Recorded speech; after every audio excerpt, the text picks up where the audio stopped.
2024-25 में सीएम का चेहरा बीजेपी के पास कोई ऑप्शन नहीं होगा। चिराग पासवान को डेफिनेटली इतनी बड़ी पार्टी चिराग पासवान को बिहार का सीएम बना देगी? क्यों नहीं बनाएगी भाई? आप एक बात बताइए, क्या कमी है उनमें? क्या कमी है? मुझे एक कमियां बता दीजिए। बहुत ज्यादा और कहीं ना कहीं लोगों में उम्मीद था कि अब ये आ गए, अब कुछ करिश्मा होने वाला, अब कुछ चेंज होने वाला है। एक शपथ अगर कोई नेता, कोई मिनिस्टर सही ढंग से कर दे तो मुझे नहीं लगता है कि आज सिंगापुर जाके इतने बड़े नेता को इलाज कराने की जरूरत पड़ेगी। वो तो लोगों का, कुछ तो लोग कहेंगे, लोगों का काम है कहना, छोड़ो बेकार की बातें, आप अपना काम करते रहना, मेरा ये मानना है। 100% केदार प्रसाद गुप्ता जी के पक्ष में ही सारी चीजें होंगी। Old is gold, new are diamond. तो हम लोग डायमंड के तरीके से चीजों को करेंगे। वो नीतीश कुमार जी के साथ तो नहीं जाएंगे। तो ये तो मेरे लिए ऐसा, मैंने, हम लोग तो सब लोग एक ही बात बोलेंगे, असंभव है। अभी उनकी उम्र हो चुकी है, अभी उनको आराम करना चाहिए। नमस्कार, आप देख रहे हैं ब्रेकिंग बिहार। अभी हमारे साथ हैं लोक जनशक्ति पार्टी बिहार की प्रदेश प्रवक्ता देवजानी मित्रा। इनसे बात करेंगे जिस प्रकार से आज बीपीएससी परीक्षा में धांधली को लेकर के छात्रों का जत्था, हजारों की संख्या में छात्र पटना कॉलेज से निकल करके गांधी मैदान होते हुए पूरा सड़क को जाम कर दिए और छात्रों की जो मांग थी उस पर सरकार ध्यान नहीं दे रही है। लगातार लोक जनशक्ति पार्टी भी जनहित के मुद्दों पर आवाज उठाती रहती है।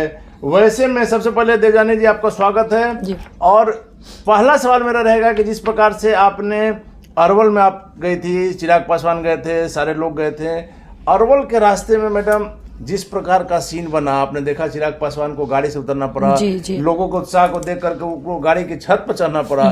क्या कहता है पब्लिक का ये उत्साह? देखिए, ये उत्साह तो मतलब अंदर से आती है और लोगों को कहीं ना कहीं ये पता चल गया है कि भाई अब बदलाव चाहिए। और एक यूथ नेता में जो चीज़ें होनी चाहिए, लोगों के साथ कनेक्ट करना, जाके मिलना और उनके मुद्दों पे बात करना, ये बहुत सालों बाद बिहार में ऐसा हो रहा है। तो लोगों में उत्साह बहुत है। आज ही मैं किसी से बात कर रही थी तो उन्होंने बताया कि बेउर जो आपका जगह है वहाँ पे भी लोग ऐसे ही घर घर में चर्चा है कि भाई नेता हो तो चिराग पासवान जैसा। मेरे ही ऑफिस के एम्प्लॉई आज मुझे बता रहे थे तो मुझे बड़ा अच्छा लगा सुन के। मैंने बोला इसको 4-5 प्रशंसा सुनकर बहुत अच्छा लगा और मैंने बोला भाई 4-5 बार इसको रिपीट करके सुनाओ, क्योंकि देखिए मैंने उसको कुछ बोला तो नहीं था कि भाई तुम खबर ला के दो। तो कहीं ना कहीं कुछ चीजें अपने आप होती है, समय के साथ होता है और बदलाव आ रहा है, बदलाव जरूरी है, वो हम लोग देख रहे हैं। मैडम, चिराग जी के साथ हम भी थे, उसके पहले 2 बार हम इस घटना के बाद अरवल गए, लेकिन लोगों में जो उत्साह था चिराग पासवान के जाने से लग रहा है जैसे कि चिराग पासवान सब ठीक कर देंगे, वो सोच के लोगों बहुत मतलब कहीं ना कहीं अनिल जी लोगों में भरोसा आ गया। और स्पेशली जो छोटी सी बच्ची का जब हम लोगों ने शरीर देखा, मृत शरीर, मैं तो मैंने सोच भी नहीं सकती थी कि इस ढंग के घटनाएं भी 21वीं सदी में महिलाओं के साथ, बच्चों के साथ हो रहा है। ये तो चलिए एक घटना है सामने, ऐसे कितने सारे घटनाएं होंगे जो घर वाले दबा देते या डर के मारे बोल नहीं पाते, इसलिए क्योंकि भाई उनके लिए खड़े कौन रहेगा, स्टैंड कौन लेगा। और मामला लो क्लास के बिल्कुल। एंड कहीं ना कहीं मुझे लगता है ये गरीबी और दलित और अति पिछड़ों के साथ होने का रीजन क्या है कि उनको लगता है कि उनके लिए कोई खड़े नहीं है। मैडम, आप भी एक महिला हैं, जब अरवल में चकिया गांव में आप गई, देखी होंगी आपने किस प्रकार का वो घर है। वो घर ही बताने के लिए काफी है कि किस स्थिति में, आर्थिक स्थिति उसकी क्या है। और वैसे में माँ बेटी के साथ जरा सा उंगली आपका अगर जल जाता है तो क्या दर्द होता है। मैंने वो दृश्य देखने के बाद मैं आपको एकदम दिल से बोल रही हूँ, मैं उस दिन रात को सो नहीं पाई, क्योंकि लग रहा था कि वो बच्ची अभी उठ के आपसे बात करेगी और उसके पूरे गाल जले हुए थे, नाक पूरा जल कर आंख बंद था और उसके पूरे परिवार वाले रो रहे थे। तो ये तो वो डिजर्व नहीं करता। देखिए, उसकी कोई गलती नहीं कि वो किस जगह पैदा हुआ है। सबको अधिकार है अपने लाइफ को अच्छा लीड करने का, अपने तरीके से बच्चों को पालने का। और बताइए, उसकी मम्मी भी पहले ही डेथ कर गई। तो ये सारी घटनाएं से ये लगता है। और जब वहाँ पे हम लोग गए और हमारे राष्ट्रीय अध्यक्ष जी नीचे बैठ के जब पूरे मत समझिए वो चारों तरफ से खेत में पैर रखने की जगह नहीं थी, तो कहीं ना बहुत ज्यादा और कहीं ना कहीं लोगों में उम्मीद था कि अब ये आ गए, अब कुछ करिश्मा होने वाला, अब कुछ चेंज होने वाला है। तो ये बदलाव बहुत जरूरी था लोगों के अंदर। मैडम, चिराग जी गए मिलने के लिए, डीएम से प्रभारी डीएम थे, एसपी भी थे, एसडीओ भी थे। जिस प्रकार से चिराग पासवान ने अपनी बातों को रखा और सारे अधिकारियों ने बहुत ही प्रेशर देके बहुत ही ढंग से सुना, इनकी बातों को सीरियसली लिया। लेकिन क्या लगता है आपको किस मामले में कानून से न्याय मिल पाएगा? देखिए, क्या है ना, कोई भी बदलाव एक दिन में तो नहीं आता है। नहीं तो 200 साल अंग्रेज भी भारत में राज नहीं करते। हिम्मत बहुत कम लोगों में होती है। हम लोग कहानी सुनते आ रहे थे भगत सिंह जी की, गांधी जी की, नेताजी सुभाष चंद्र बोस की, भीमराव अंबेडकर जी की। तो कहीं ना कहीं बदलाव बदलाव के लिए लोगों को एकजुट, लीडरशिप बहुत ज़रूरी है। और मुझे ऐसा लगता है कि बिहार में सही लीडरशिप स्किल्स बोलिए, लोगों के साथ कनेक्ट करने का जो ये बोलिए आपका एक तरीका, वो हमारे राष्ट्रीय अध्यक्ष जी में, और कहीं ना कहीं उनको विरासत में तो मिला ही है, कहीं ना कहीं वो चीज़ को फील भी कर पा रहे हैं। चिराग पासवान बिहार में बदलाव लाएंगे, लोगों की जो भावना है उसके अनुरूप काम करेंगे। एकदम एकदम करना। आज देखिए, आप एक बात बताइए ना, जहां पे ऑनरेबल सीएम को जाना चाहिए था, डिप्टी सीएम, आप अपने 4 पैदे को भेज दोगे कि भाई जाके देख आना थोड़ा, ऐसे नहीं होता है। आप कुर्सी में जब आते हो, आप जब संविधान में जाते हो, आप जब कैबिनेट में जब आप साइन करते हो, इतनी सारी आपने वहां पे शपथ लेते हो, एक शपथ अगर कोई नेता, कोई मिनिस्टर सही ढंग से कर दे तो मुझे नहीं लगता है कि आज सिंगापुर जाके इतने बड़े नेता को इलाज कराने की जरूरत पड़ेगी। वो यहाँ पे भी कर सकते थे। ये तो दुर्भाग्य की बात है कि बिहार के स्वास्थ्य मंत्री के पिता को विदेशों में इलाज कराना पड़ रहा है। यदि यहाँ पर किसी व्यक्ति की स्थिति ये रहेगी तो आप समझ सकते हैं कैसे मर जाएगा। उनके पास तो कोई ऑप्शन ही नहीं है, उनके पास तो जाने के लिए साधन भी नहीं है, पैसे भी नहीं है। ये चीज ये दर्शाता है कि देखिए, हर जगह इस बात की चर्चा हो रही है कि रोहिणी आचार्य ने किडनी दिया, लालू जी वहां कर रहे हैं, लेकिन इस बात की चर्चा कहीं नहीं हो रही कि आखिर ऐसी स्थिति क्यों आई कि वहां सिंगापुर में जाकर एंड वो भी हमारे देश से कम आबादी वाला देश है, क्योंकि मैं सिंगापुर गई हूँ, मैं जानती हूँ वहां पे। सोचिए कितना एडवांस है, हम लोग 21वीं सदी में, पूरा विश्व 21वीं सदी में, लेकिन इतना डिफरेंस। आज मैडम यदि लालू प्रसाद यादव बिहार में अपना किडनी ट्रांसप्लांट तो एक बात बनती और लोगों के मन में विश्वास होता।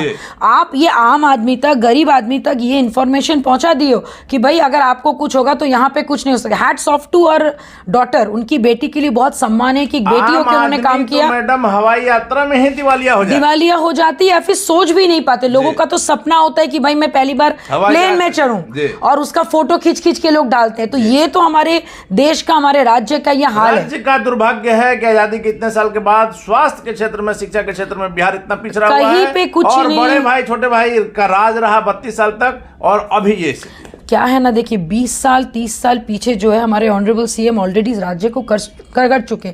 अब 20 साल आगे लाने के लिए जो भी आएंगे सीएम बन के, उनको जीरो से काम करना होगा। और कर पाएंगे मैं आपको वही बोलूं, जो, और देखिए जीरो से वही काम कर पाएंगे जो रूट के साथ जुड़ेंगे। तो 2024-25 में जीत तो देखिए सुनिश्चित है, लेकिन उसके लिए जो रूट लेवल पे काम करना चाहिए वो अभी से क्या, वो पहले से ही कर रहे हैं। और कहीं ना कहीं लोग ये जान चुके कि भाई आप थोड़ा जातिवाद से बाहर नहीं निकलेंगे, रिलीजियस से बाहर नहीं निकलेंगे तो काम नहीं होगा। चिराग पासवान ऐसे नेता है जो कि अभी किसी जाति की राजनीति नहीं कर रहे। नहीं, बिहार के विकास के लिए बात करें, और उनका जो विजन है बिहार फर्स्ट, बिहारी फर्स्ट, ये एक्चुअली बहुत बड़ा विजन है। अगर लोग इसको जान जाएंगे, सुन लेंगे, देख लेंगे, लोग पागल हो जाएंगे। बस वही है कि जब आप बदलाव लाते हो तो नेगेटिव लोग ज्यादा होते हैं, पॉजिटिव लोग की संख्या कम होती है, लेकिन कम संख्या में ही लोग आगे बढ़ जाते, फिर लोग आपका साथ देते। उनके साथ वही हो रहा है। मैडम आपने देखा होगा तमाम नेता जो आज बढ़िया पोजीशन पर हैं, अपने छात्र जीवन की राजनीति से इस मुकाम पर गए हैं। बिहार में ही आप ले सकते हैं, मुख्यमंत्री नीतीश कुमार से लेकर के अखिलेश सिंह जो अभी कांग्रेस के अध्यक्ष बने हैं, लालू प्रसाद यादव, सभी छात्र राजनीति के ऊपर है। और आज जो है छात्रों का जत्था आपने देखा होगा जिस प्रकार से पटना कॉलेज से निकल करके 67वीं बीपीएससी पीटी में धांधली को लेकर के रोड पर है, और सरकार मौन चुप्पी साधे हुए। देखिए क्या बात है ना, अभी के जो समय का जो करप्शन का हाई इतना, माने इतनी ज़्यादा चरम सीमा पर है कि गवर्नमेंट तो छोड़िए, प्रशासन को भी समझ में नहीं आ रहा कि भैया सॉल्यूशन करे तो करे कहाँ। तो ये फेल ही है, ये पूरा सिस्टम का फेल है। दुखद बात ये है कि बच्चों का करियर दांव पे लगा हुआ है। आप लोक जनशक्ति पार्टी रामविलास वैसे बच्चों के साथ है जो लास्ट टाइम भी जब आपके आंदोलन हुआ था तभी भी हमारे राष्ट्रीय अध्यक्ष जी गए थे। अभी कुछ दिन पहले जब हम एक आपके मीकू पाल, आपके जो CTET के जो छात्र हैं, उनका भी हमने बात सुना था, और मैंने बोला था अभी कोई भी हेल्प लगेगा तो हम लोग आपके साथ हैं। और बड़ा दुखद घटना उन्होंने बताया कि 27 लोग सुसाइड कर चुके हैं क्योंकि उनकी नौकरी नहीं मिली या फिर उनका अभी तक कोई करियर का कुछ हुआ नहीं। 28-29 साल तक अगर आप एक बच्चे को लटका के रखेंगे तो आगे भविष्य वो क्या बनाएंगे, जबकि यहाँ पे बच्चे नौकरी करके, शादी करके बच्चे के अपने बच्चों का भविष्य तय करते हैं। इनके खुद के भविष्य इतने खतरे में, और इसके जिम्मेदार और कोई नहीं। एग्जैक्टली। और यहाँ पे क्या है ना, ये पूरी जिम्मेदारी ऑनरेबल सीएम की और उनके पूरे सिस्टम को, तभी वो मौन है। मैडम, कल कुढ़नी का रिजल्ट आने वाला है। जी। कुढ़नी में चिराग पासवान की परीक्षा होने वाली है, एनडीए महागठबंधन की परीक्षा होने वाली है, सभी दलों की प्रतिष्ठा की बात है। आप कल फिर कहेंगे कि चिराग पासवान को लेट भेजा गया इसलिए? नहीं, देखिए मेरे को ऐसा लगता है, क्रॉसिंग माई फिंगर्स, मैं फिर भी मैं बोलूँगी कि हम लोगों को उपचुनाव में अनुरोध पत्र आया, हम लोगों ने अपना काम बखूबी से निभाया। और आप देख सकते होंगे एक दिन पहले जो सीएम की जनसभा थी और ये जनसभा में अंतर आपने देखा होगा, लोग यहाँ पे खड़े होकर उनकी बातें सुन रहे थे, क्योंकि भाई वो बात कर रहे थे। भीड़ जो है, कहा जा रहा है, विपक्ष का कहना है कि रवि किशन के लिए थे। अच्छा एक बात बताइए, रवि किशन हो, अच्छा देखिए, रवि किशन जी भी तो सांसद हैं बीजेपी के, तो मैं तो बोलूंगी कि ये हमारे ऑनरेबल पीएम साहब की बहुत अच्छी नीति है कि दोनों यूथ को साथ में उन्होंने उतारा। लोग तो देखिए पॉजिटिव में भी नेगेटिव ढूंढ लेंगे, वो तो लोगों का कुछ तो लोग कहेंगे, लोगों का काम है कहना, छोड़ो बेकार की बातें, आप अपना काम करते रहना, मेरा ये मानना है। और वही चीज हम लोग कर रहे हैं और हम लोग उसी पे विश्वास करते हैं। देखिए मुझे तो ऑनेस्टली बताया कि जिस ढंग से मेहनत हुई है, सारी चीजें हुई है, 100% केदार प्रसाद गुप्ता जी के पक्ष में ही सारी चीजें होंगी। और हम लोग इंतजार कर रहे हैं कि अच्छा चीज हम लोग डेवलपमेंट हो और हम लोग कर पाए। मतलब बीजेपी कल जीतेगी एकदम। और देखिए मैं आपको बता दूं, क्योंकि लास्ट टाइम भी जब वो हारे थे 2020 में, मात्र 770 वोटों से हारे थे, 712 या 770 के आसपास के वोटों से उन्होंने हारा था।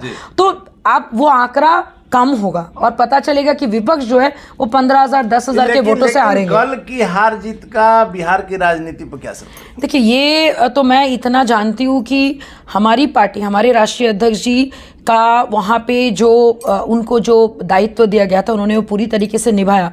उसके अलावा भी हम लोग अपने हर एक राज्य, हर एक जिला में जाके हम लोग अपना काम तो कर रहे हैं। 2024-25 में अगर आप मेरे मुंह से सुनना चाहते, 2024-25 में सीएम का चेहरा बीजेपी के पास कोई ऑप्शन नहीं होगा, चिराग पासवान को डेफिनेटली। इतनी बड़ी पार्टी चिराग पासवान को बिहार का सीएम बना देगी? क्यों नहीं बनाएगी भाई? आप एक बात बताइए, क्या कमी है उनमें?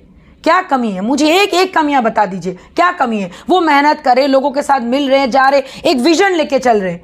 और एंड सबसे बड़ी बात, जिस जगह से उनके पिताजी शहर बन्नी जब हम गए थे, आज के यूथ तो उतना मेहनत ही नहीं कर सकते कि जाके वहां से 7 नदी और नाले पार करके आप एक उस तबके के लोगों के लिए आपने सोचा, आपने कैबिनेट मिनिस्टर बने और आप लगातार बने रहे, निकल कर यहाँ तक आना और वही सेम क्वालिटी अपने बच्चों को देना, अपने बेटे को देना। ठीक है, हमारा देखिए क्या होता है कभी कभी कि हमारा सोच अलग है, हम लोग करना वही चाहते हैं लेकिन एक नया निर्माण के साथ। मैं आपको बार बार बोलती हूँ कि old is gold, new are diamond. तो हम लोग डायमंड के तरीके से चीजों को करेंगे और बिहार को चमकाने का सिर्फ नहीं, रोजगार, एक आपका प्रॉपर एक विकास हो, एक सिस्टम हो, ऐसे बाकी राज्यों में आज की डेट में अगर आप बिहार की तुलना करेंगे, किससे करेंगे आप मुझे बताइए? कौन सा ऐसा स्टेट से आप बोलेंगे? कोई स्टेट के सभी हमसे आगे, छोटा से छोटा स्टेट भी हमसे आगे हैं, यहाँ तक कि झारखंड जो सब कुछ हमसे बहुत आगे। क्यों?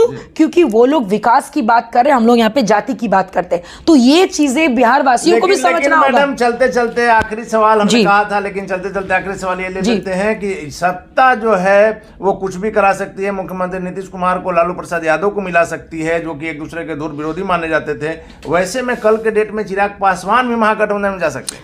नहीं, मुझे ऐसा नहीं लगता है, क्योंकि देखिए उनका नीतियाँ बहुत स्पष्ट है। उन्होंने पहले भी कहा था कुछ भी हो जाए वो नीतीश कुमार जी के साथ तो नहीं जाएंगे। तो ये तो मेरे लिए ऐसा, मैंने हम लोग तो सब लोग एक ही बात बोलेंगे, असंभव है, ये पॉसिबल ही नहीं है, क्योंकि वो अपने ही बात को नकार नहीं सकते। और अभी जिनके वजह से बिहार की स्थिति है, आप चाहे किसी उनके, अगर मान लीजिए नीतीश कुमार के साथ अगर चिराग पासवान जी भी जैसे आप बोल रहे हैं अगर हो गए, तो भाई जो 17 सालों में चीज़ों को नहीं बदला, जो तेजस्वी यादव के साथ आने के बाद भी चीज़ों को नहीं बदल रहे हैं, तो उनमें वो क्वालिटी ही नहीं है कि वो कुछ कर पाए। तो वैसे नेता का क्या काम? और वैसे भी उनकी उम्र हो चुकी है, अभी उनको आराम करना चाहिए। और युवाओं के हाथ में जो सक्षम है, उन युवाओं के हाथ में अपने देश, अपने राज्य की बागडोर देनी चाहिए। चलिए, धन्यवाद मैडम। तो ये थी हमारे साथ लोक जनशक्ति पार्टी रामविलास की बिहार की प्रदेश प्रवक्ता देवजानी मित्रा जी, जिनका साफ तौर पर कहना है कि जनता के मन में किसी प्रकार का कंफ्यूजन न रहे। आज के इस पलटीमार राजनीति के युग में चिराग पासवान किसी स्थिति में महागठबंधन में नहीं जाएंगे। और सबसे बड़ी बात तो देवजानी मित्रा ने बताई है कि चिराग पासवान 2025 के बिहार के मुख्यमंत्री के रूप में प्रोजेक्ट हो सकते हैं। निश्चित तौर पर बिहार के लिए बड़ी बात होगी, चिराग पासवान के लिए बड़ी बात होगी, उनकी पार्टी के लिए बड़ी बात होगी कि चिराग पासवान का जो बिहार फर्स्ट, बिहारी फर्स्ट का जो विजन है, यदि वो लागू होता है, अक्षर से लागू होता है जैसा कि उस पत्र में है, तो निश्चित तौर पर बिहार एक विकसित राज्य बन सकता है। हालांकि आगे क्या होगा देखना काफी दिलचस्प होगा। फिलहाल आप बने रहें ब्रेकिंग व्यू।